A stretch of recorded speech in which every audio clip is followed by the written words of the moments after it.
Hello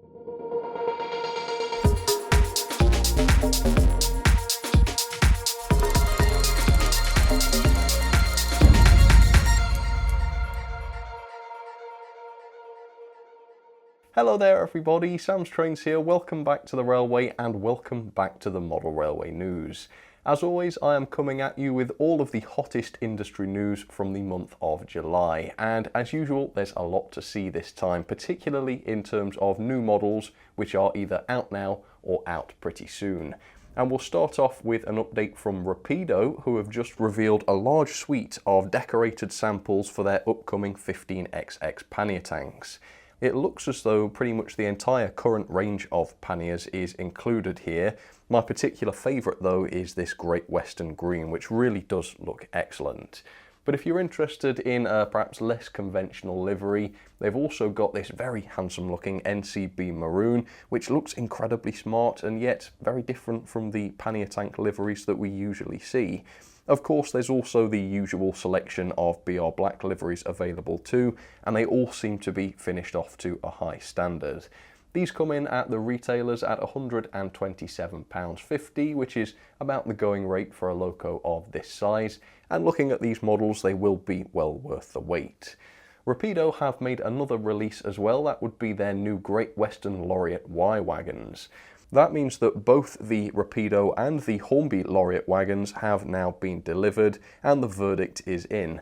In my opinion, neither were fantastic. I did a full comparison of both models, and if you'd like to see it, check the link up there. Both models look absolutely fine, but on closer inspection, both of them have design elements that call their massive prices into question. Clearly, as usual, both models had pros and cons, although I did conclude that the Rapido model was the best, in my opinion. Check the video out if you're interested. They've also released the new Great Western towed brake vans, which are available at retailers now in a small selection of different liveries, including this one in the Engineer's Yellow. Again, we get these very traditional liveries from Rapido, but quite often they do just chuck in a lesser seen one, which is really interesting. The price of these is £33.96 approximately at the retailers, and if you're interested in any of this stuff, I have included some affiliate links below for you. Up next, there are more decorated samples to look at, but this time from Accurascale, who have revealed decorated samples for the Hattons/Accurascale Class 66, which has been newly upgraded. I believe I've discussed the range of liveries before, but now of course we can see them physically painted, and this makes this lovely 66 model look even better than ever. The Accurascale nuclear flask wagons have also arrived in stock, which is really quite a turnaround as they were only announced around 9 months ago. But they are now available. They're in packs of 2 for £74.95 each, either from Accurascale themselves or from the retailers. Keep an eye on the channel for a review because I am hoping to cover one of these at some point. And if you'd already like to try one, I've popped an affiliate link in the description for you. Up next, Dapol have made yet another fantastic Steam release in OO scale. It is this, which is exclusive to Rails of Sheffield, and it's an example of Dapol at their best. Despite being an extremely expensive piece of kit, this Loco really hit the mark, looking brilliant and performing excellently. As you probably have seen, I have a full review of this Loco, and if you'd like to check it out, I've popped a link up there. Of course, I looked at the grey version, but there is a whole host of other liveries available for this Loco. Each looks smarter than the last, so do check those out if you're interested. Rails have also announced another brand new locomotive. It is this, the Class 41 Prototype HST power car, the precursor to the HST that became so famous here in Britain. The model is manufactured by Bachmann this time instead of Dapol, but it still has a very high spec, including a 5-pole motor with twin shafts for all-wheel drive, separate bearings and die-cast metal gearboxes, not plastic ones mind you, so it sounds quality. Details include complex bogies with lots of separate detailing, a detailed underframe, sprung buffers and a full suite of lighting.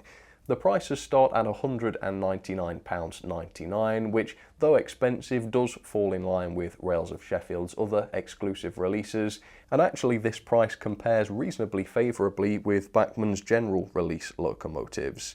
Do bear in mind though that unlike the Hornby HSTs, which come in packs of 2, as far as I can tell this is just a single pack. You just get the power car, there's no non-driven dummy included as far as I can tell. It certainly doesn't say that on the product listing page. This past month has been a very busy one for exclusive models because of course another one was delivered to the Model Centre or TMC. The Loco is this, the all-new Bachmann G5 steam Loco.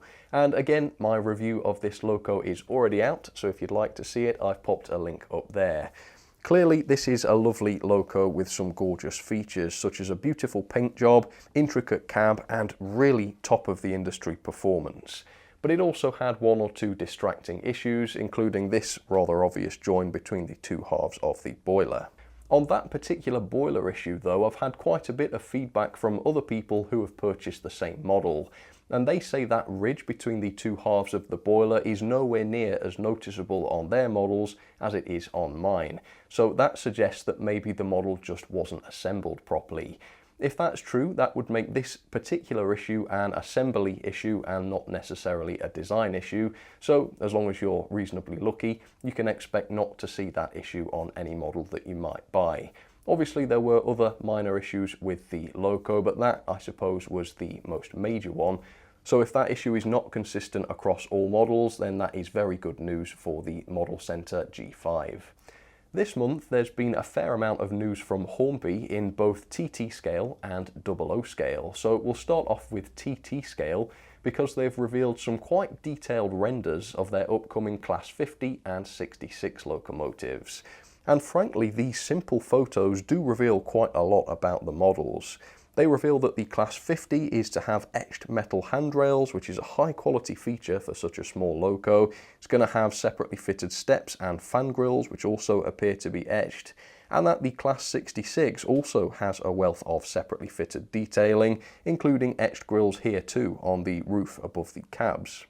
They've also revealed the first shots from the Class 50 tooling, which is a rare insight, frankly, and this again shows a vast suite of separate detailing, as well as what appears to be a heavy-looking die-cast chassis, which appears to allow for all wheels on the model to be driven. So here we have a TT scale locomotive considerably smaller than what you'd expect to see in OO, yet it seems to be packing in all of the same features as we see in OO. Whether it will truly contain all of the features that we enjoy in OO is yet to be seen, but these photos are good evidence that it will do. Up next, some long-awaited news on the Hornby Class 2MT in OO scale. News on this Loco has been in very short supply over the past couple of years. It was announced ages ago and we really haven't heard anything about it for a good long time. Well, that has changed this month because Hornby have finally shared an update in the form of these decorated samples of the models. And frankly, they look absolutely stunning. The 2MT is quite a complex Loco in that there's a lot of pipework on the outside of the body, and yet these models seem to capture that complexity just fantastically. These are not massive Locos, and yet the level of detail and complexity in their bodywork is just crazy in my opinion. Cannot wait to see how these actually turn out. You can order these models at the retailers now, or pre-order them. They're £196.11, so very, very expensive. But I think now that we've seen the sheer complexity in these models, the higher price does make a bit more sense. So actually I think that's done a lot to change people's opinions on the models. Still expensive, don't get me wrong, but at least there seems to be a good reason for that expense.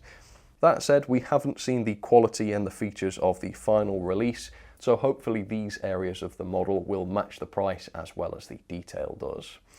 Also, Hornby have posted this update on their P2 project, and it seems as though the model is in full production as we speak.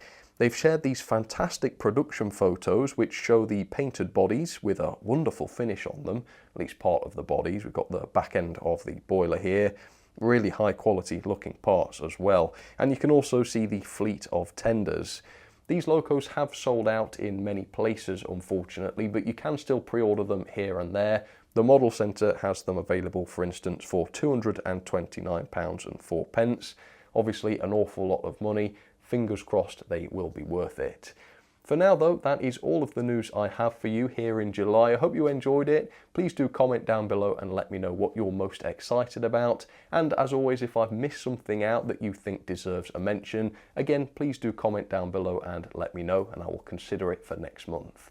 For now though, have a great summer. I will see you next month for some more updates. For now though, you take care, enjoy these wonderful new models that do keep coming by the looks of things, and I'll have a new video for you very soon. Alright, cheers everybody.